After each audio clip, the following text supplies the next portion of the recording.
Vitek Vanecek with the game of his life as the Sharks steal one 2-1 against the Columbus Blue Jackets.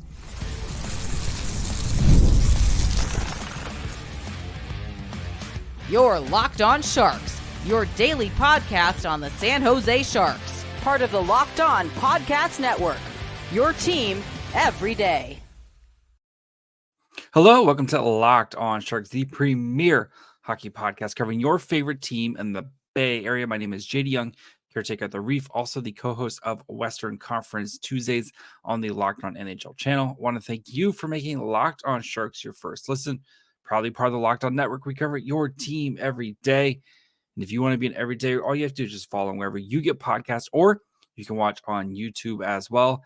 And today, Vitek Vanecek, just, I don't know what to say, man. That was insane. That was insane performance by Vitek Vanecek. So we'll talk about that. Macklin Celebrini's return, Will Smith's best game in teal. Plus, look at what the numbers say behind these Sharks 2-1 win in overtime. And Jake Walman was a healthy scratch. I guess record scratch. So before we get to all that, do want to let you guys know that today's episode is brought to you by our good friends over at FanDuel. You can start the season with a big return on FanDuel. New customers can place a $5 bet. You'll get started with $150 in bonus bets if you win your first $5 bet. Visit FanDuel.com to get started. I know Macklin Celebrini returned, etc. How can you not start with Vitek Vanecek? And I normally talk about the goalie numbers later and stuff like that, but what a performance by Vitek Vanecek, who goes 49 of 50, has an assist on the game-winning goal in overtime, does it all tonight for the Sharks, kept the Sharks in this game, basically stole this game for the Sharks. He was absolutely brilliant tonight. And I know Mackenzie Blackwood's played pretty well, but these are like the types of performances that you're hoping to see. And you do not want to live in a world where you're giving up 50 shots a night. Like that is not a sustainable recipe for success. And the Sharks got away with one tonight, and that's fine. Like that's fine. But like when you play Minnesota on Thursday, not a recipe for success, and you need to do a better job of sustained zone pressure, et cetera, et cetera. But that's a problem for another day. We're talking about Vitek Vanecek right now and his insane performance. In all situations, the Blue Jackets had 5.3 expected goals tonight. They should have scored over 5 goals. They scored 1, and that one was like a pretty really nice goal. Really nice work by Columbus there. Really poor effort on that goal from CC and Ferraro. But Vitek Vanecek was like seeing the shots well. He was in control. Like his movements were crisp and clean. He wasn't like out of position a lot, like when he had to make, and like he made some big saves, but none of them were like where you felt like, oh, like he was scrambling. They were like he was in control of this entire game, and he faced a lot of shot. One, he faced a lot of shots, but 15 of 16 on high danger shots. And like the Sharks have been pretty good recently about kind of keeping that high danger shot in like the 6, 7, 8 range. 15 of 16 tonight, 938 high danger save percentage, 11 for 11 on mid dangers, and 22 of 22 on low dangers. Like just an absolutely insane performance from Vitek Vanecek tonight. Single-handedly, I tweeted this out, but single-handedly moved his save percentage for the season from an 879 to a 902 tonight. So he's above the 900 Mendoza line, like based on one performance. Again, not a world you want to live in where you're expecting Mackenzie Blackwood or Vitek Vanecek to have to save 49 and 50 shots for you to have a chance to win games. But it's encouraging to see a performance like this from Vanecek, who, I know a lot of Sharks fans were kind of pondering or questioning like why the Sharks traded for him this offseason, like go before he was injured, like Vanecek was really good. And like really, really good. And it's good to see him kind of turn back the clock tonight and find one of those games, especially as the Sharks are going to have to make a decision, right? Between Blackwood, presumably have to make a decision between Blackwood and Vanecek at the trade deadline, and going into this off season with who you would want to potentially keep, assuming they want to keep one of them. But yeah, Vanecek was absolutely stellar tonight. Stole the game for the Sharks. Like the Sharks realistically didn't have any business being in this game, because of Vanecek's performance. Like, what was just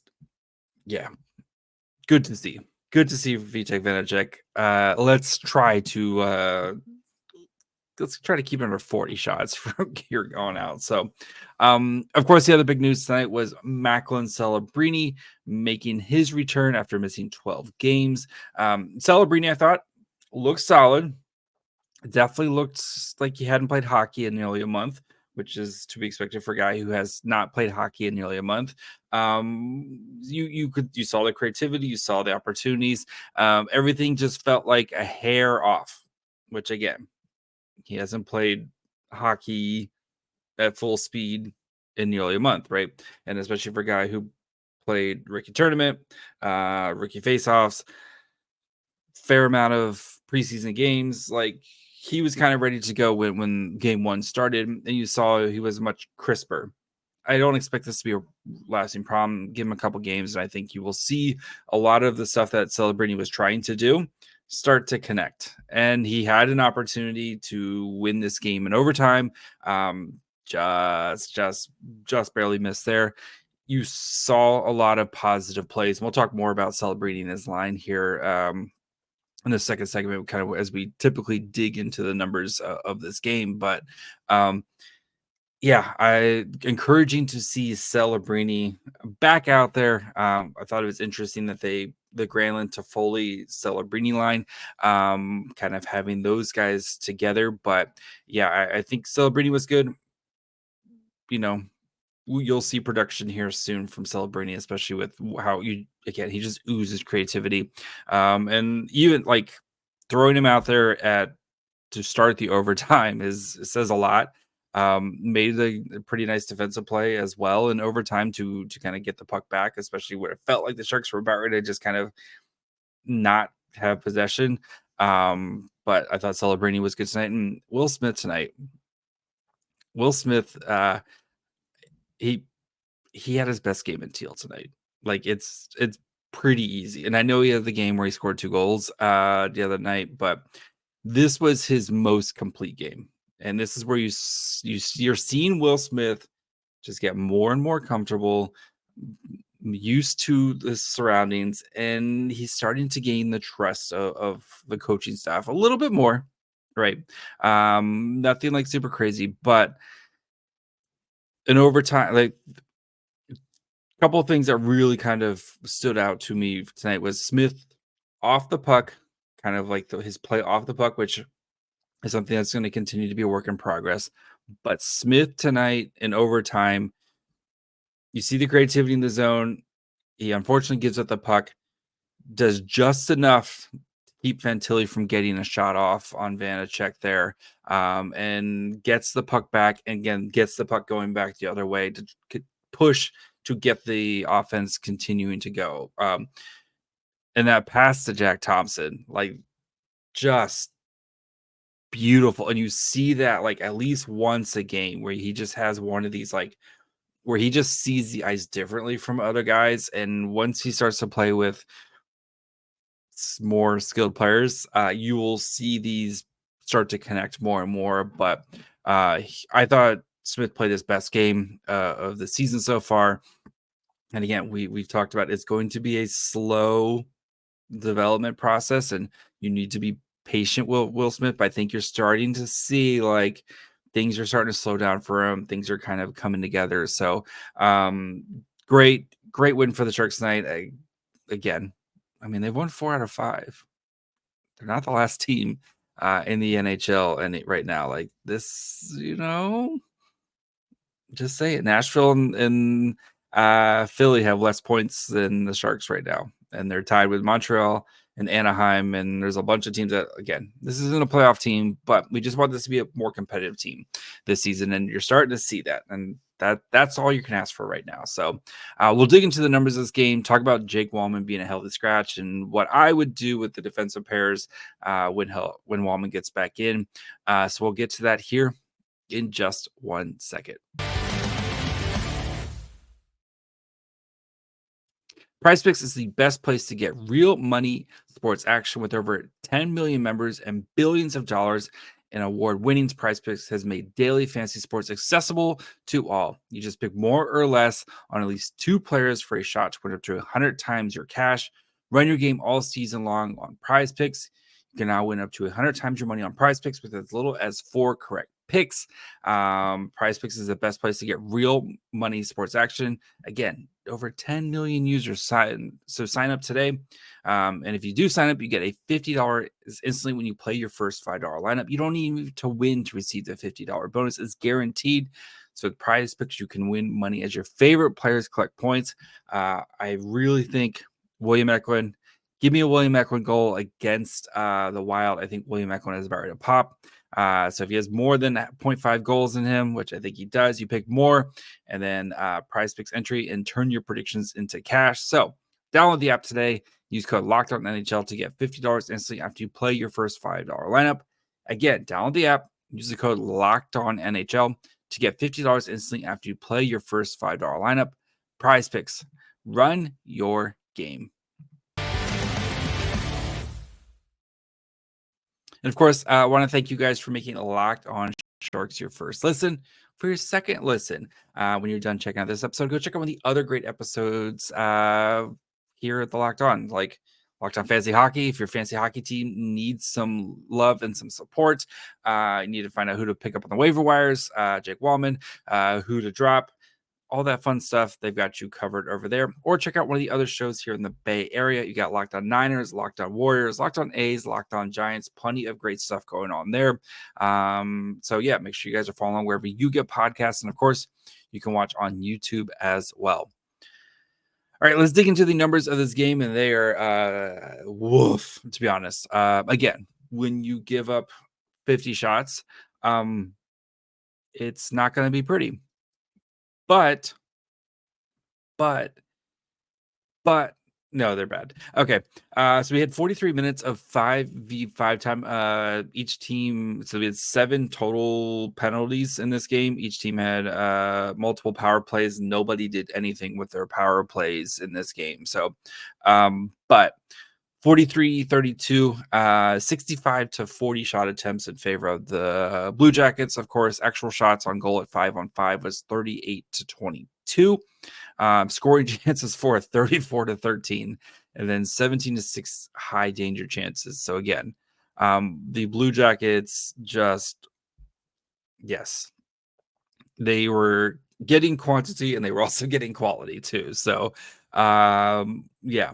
Expected goals for 404 to 121 at 1.21, at 5v5, again, favor of the Blue Jackets, and each team had scored 1 goal at 5-on-5.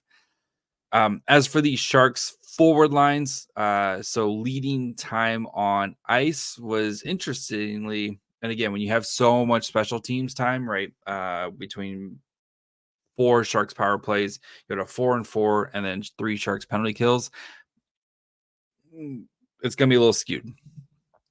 But the Dellandrea Sturm Grundstrom line had 9:31 time on ice, 7 to 22 shot attempts. Actual shots was 2 to 13, 0.18 to 0.56. I guess we do have to talk about Grundstrom. Grundstrom and Sturm almost combined for a goal. Grundstrom, though, was way off sides on that one. Like I'm an idiot, and like I was like, oh yeah, that's pretty offsides. So but it was good to see Dellandrea back in the lineup. I think he does provide a little bit more in there. I wouldn't be surprised if you do Dellinger keeps playing the way he plays, if he maybe takes a spot on the third line, if you want to add a little bit more scoring pop there, because I think he does have a little bit more scoring pop than the other guys on the third line. But good to see him back. So the Eklund, Wenberg, Zetterlund line, they were next at 9-16, 7-8 shot attempts, 4-6 actual shots, 0.19 to 0.14, 3-2 scoring chances, 1-0 high danger chances. Eklund also in overtime was insane. Huge block, makes a great play to get the puck going.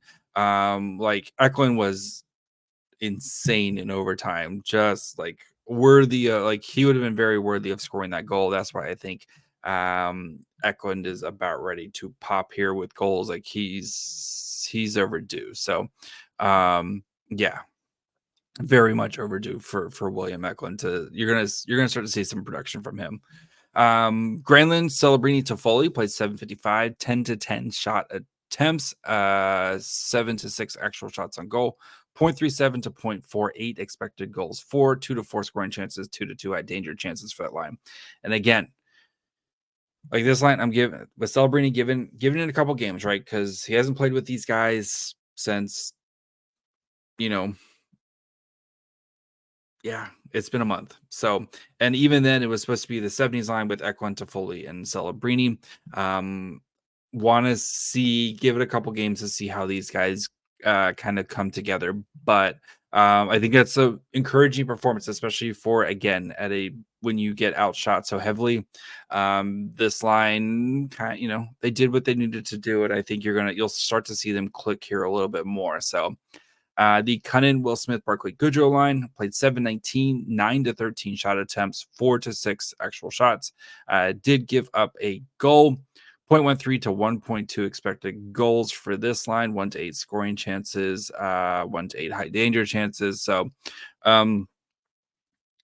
yeah, not the best night performance wise from that particular line. But again, I still think it was interesting. We did see Smith with Zetterlund and Eklund for a short little bit, and that was part of after the Sharks had given up a goal. That line was out there for a little bit, and that was kind of when the Sharks really started to kind of refine their game. And again, like you need to do that before you give up a goal, which would be nice, but just thought it was interesting. I'm pulling up how that line performed in that. Man, the numbers are so skewed for Columbus in this game. It's ridiculous. But yeah, I would like to just want to see a little bit more what happens with Smith when he starts to get more talented players around him. Just because, yeah, he needs more talented players around him. Zetterlund, Smith, Eklund, 23 seconds of play. Yeah, it wasn't really too much, but yeah, want to see what happens when those guys gets more players around Smith. So hopefully, though, with this kind of continue to play better here, you see Smith maybe earn some other players around him. And I don't think Smith on the second line is really kind of the answer quite yet, unless you want to kind of insulate him with guys like Wenberg. But I would like to see a little bit more skill on the third line, right? I would like to see like 3 good lines instead of 2 good lines. So, but yeah, that's plenty of time to try to discuss that and figure out what to do there going forward. I mean, you have guys like Cardwell and Gushin that you just sent down, but again, right now though we're focusing on the positives. So we'll talk about Jake Walman, healthy scratch, what this means for the Sharks and kind of the defensive pairs I want to see, especially after tonight's performance. So we'll get to that here in just 1 second. Get ready to tackle the NFL action with FanDuel, America's #1 sportsbook. Because right now, new customers can bet $5 and get $150 in bonus bets if you win. The FanDuel Sportsbook app gives you everything you need to place live bets on the NFL all in one place. So you get a hunch in the middle of a game, you check out the latest stats, view live play-by-play, and so much more on the same page where you place your bets. So visit FanDuel.com to join today. You'll get started with $150 in bonus bets if you win your first $5 bet. That's FanDuel.com. Never waste a hunch and make every moment more with FanDuel, the official sportsbook partner of the NFL. All right, let's talk about, of course, the big story today was Jake Walman being a healthy scratch. And of course, he was on the ice, and there was some blame about when the Sharks lost against the Canucks on Saturday night. Was it Jake Walman's fault? What was he doing enough, et cetera, et cetera? And I know it's weird, but like I'm actually kind of okay with it for one game, right? Because Jake Walman has been your best defenseman. It's pretty clear. Like Jake Walman is your best defenseman. And it kind of reminds me of last year, Anthony Duclair, who was one of the Sharks' best players last year. Healthy scratch. And I think it's just reminding, especially with all the young players, right? To be accountable. And I fully, though, expect Walman to be back in his normal place when it comes to Thursday's game against the Wild. Like, that's fine. If you want to use Walman Walman's a veteran, he's been around. I'm sure Warsofsky sat there and talked to him about it and stuff, but kind of why he's doing it. But I just want you to have the same energy when it comes to some of the other defensemen when they make backbreaking mistakes. And tonight, CC and Ferraro, just what are you guys doing? Like anytime those guys are on the ice together, I'm holding my breath because you're just kind of waiting for something bad to happen. So if Walman, like again, especially when you have like a guy like Jack Thompson, who, you look at Walman's game, that's a really good, like kind of mentoring guy to learn from. And again, congrats to Jack Thompson on that first career goal. Friend of the show, Jack Thompson. So, but like if you have guys like Thompson and you want them to learn from Walman, that's great. Like he's a really great person to kind of learn from. Same thing with like Timothy Liljegren. Those are kind of like the molds for a guy like Jack Thompson to learn from. When Shakir Mukhamadullin comes up, like those trying to be a two-way defenseman, Walman is like a really solid guy to learn from there. So, but again, if you're gonna do it for him, how about Jan Ruda with a brutal puck over glass penalty tonight? Ferraro and CC on the one goal, like I said. There's a ton of these like same type of things where I know you want to get more out of these guys and stuff, but just hold the same energy for your defensemen when they also do stuff. And so I would, now that we're kind of getting everyone back, it does sound like Vlasic is also skating, but doesn't look like he's close again. He's still, we'll wait and see with him and kind of deal with that problem when we get to there, especially with the numbers. But I would love to continue to see Jack Thompson earn more ice time. And I talked about it before, and I'll continue to talk about it. If you're going to lose games, and the Sharks probably deserve to lose tonight, but I would rather, or if you're going to get mistakes, and plenty of defensive mistakes tonight, I would rather them be from guys like Jack Thompson, or Shakir Mukhamadullin, who have just so much more room to grow. And it's not like there's a huge drop off of play between Jan Ruda and Jack Thompson right now, right? I think it's Jack Thompson looks really good, and I know he got benched, press box for a couple games as well. I totally get it. But again, like if this whole season is about development and getting ready for the future, and the future is teal, et cetera, like let's see some of these young guys get opportunities and get a little bit longer leash. And Jack Thompson showed tonight like why he could be a part of the Sharks' future. Beautiful goal you saw on that power play, just great movement between Thompson and Will Smith. Like even in his own zone, like you're seeing him kind of getting the puck and getting it moving.